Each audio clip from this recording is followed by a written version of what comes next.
This is a GCS News Break.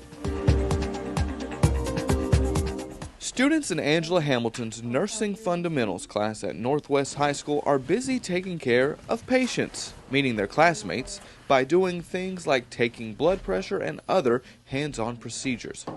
This CTE, or Career and Technical Education class, is available to students who are interested in health careers after high school. In all, 17 GCS high schools offer a healthcare professional pathway. Michaela Clark is one of the seniors taking this class.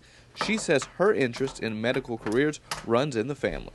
Before I even got into high school, I decided that I wanted to pursue a career in healthcare, mainly because of my mom.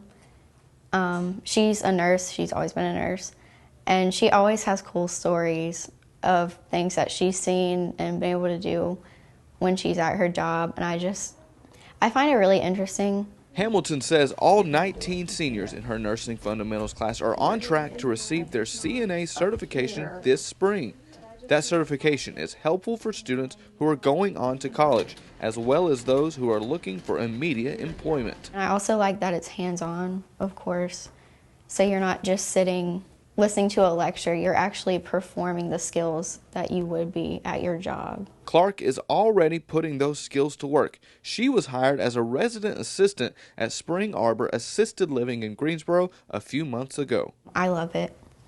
My residents are like my best friends.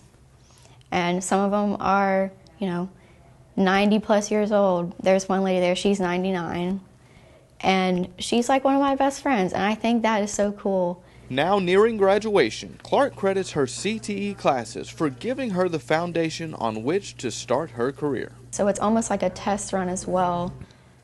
Because some people, they say, oh, I want to go into healthcare. And then they start to get into it. And they're like, maybe this isn't the right thing for me. And so through things like the CTE classes that are offered, you can experience that and you can say, this is right for me, or no, this isn't. This has been a GCS News Break.